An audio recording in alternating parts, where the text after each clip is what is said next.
এই মুহূর্তে Rajshahi medical college হাসপাতালে আছেন সহকর্মী মওদুদ রানা। সরাসরি যাচ্ছে তার কাছে।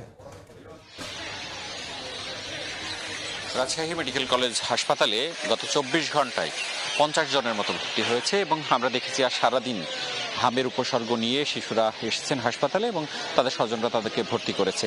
রাজশাহী মেডিকেল কলেজ হাসপাতাল কর্তৃপক্ষ আমাদেরকে জানিয়েছে যে এখন পর্যন্ত 280 জনের মতো এখানে ভর্তি হয়েছেন এবং তারা যেটি বলছেন যারা 0 থেকে 6 মাস বয়সী শিশু তারা সবচেয়ে বেশি আক্রান্ত হচ্ছে। অর্থাৎ যত রোগী এখানে ভর্তি হয়েছে তার 60 ভাগই 0 থেকে 6 মাস বয়সী শিশু এবং 0 থেকে 12 মাস বয়সী শিশু ভর্তি হয়েছে 30 ভাগ।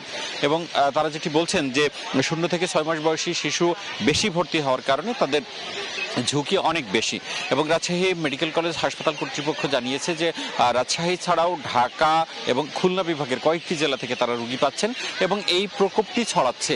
আমরা রাজশাহী বিভাগীয় যে স্বাস্থ্য কার্যালয় রয়েছে তাদের সাথে কথা বলেছিলাম, তারা যেটি বলছেন যে তারা এখন পর্যন্ত 411 জনের নমুনা পরীক্ষা করেছেন এবং রাজশাহী বিভাগে 137 জন পজিটিভ হয়েছে এবং রাজশাহী মেডিকেল কলেজ হাসপাতালে এখন পর্যন্ত 35 জন পজিটিভ হয়েছে এবং রাজশাহী বিভাগে এখন পর্যন্ত সরকারি হিসেবে 3 জন মারা গেছে। এর মধ্যে রাজশাহী নগরীতে 1 জন মারা গেছে এবং অন্যদিকে পাবনা জেলায় 2 জন মারা গেছে। রাজশাহী মেডিকেল কলেজ হাসপাতাল কর্তৃপক্ষ আমাদেরকে জানিয়েছে যে এখানে 29 জন শিশু মারা গেছে এবং তারা মনে করছেন যে তারা হামের উপসর্গ নিয়ে এখানে ভর্তি হয়েছিলেন এবং তারা মারা গেছে। যেহেতু সেই হামের নমুনা সংগ্রহ করে পরীক্ষা করা হয়নি সে কারণে তারা নিশ্চিত হতে পারেন। তবে তারা বারবারই বলছেন যে 29 জন শিশু মারা গেছে তারা হামের উপসর্গ ছিল এবং তারা মনে করছেন যে তারা হামে আক্রান্ত হতে পারে।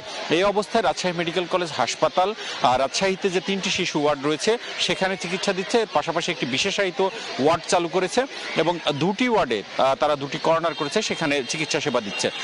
এখানকার হাসপাতাল কর্তৃপক্ষ বলছে যে 3টি ওয়ার্ডে তাদের সরকার অনুমোদিত শয্যা সংখ্যা সেটি মাত্র 200, এখানে ভর্তি রয়েছে প্রায় 1000, অর্থাৎ 5 গুণ শিশু রোগী এখানে ভর্তি হয়েছে, যার মধ্যে বেশিরভাগ হামের রোগী। স্বজনরা বলছে যে হাম এবং অন্যান্য যেসব রোগে আক্রান্ত শিশু একসাথে চিকিৎসা দেওয়া হচ্ছে, যার ফলে সংক্রমিত হওয়ার সম্ভাবনা রয়েছে। এখানকার হাসপাতাল কর্তৃপক্ষ বলছেন যে তারা সর্বোচ্চ সেবা দেওয়ার চেষ্টা করছেন এবং এখানে অক্সিজেনের ব্যবস্থা রয়েছে, সে কারণেই অন্যান্য রোগ এবং যারা হামে উপসর্গ রয়েছে তাদের একসাথে চিকিৎসা দেওয়া হচ্ছে। তারা বলছেন যে সবচেয়ে ভালো চিকিৎসা তারা দিবেন। এই ছিল রাজশাহী মেডিকেল কলেজ হাসপাতাল থেকে আমার কাছে সর্বশেষ।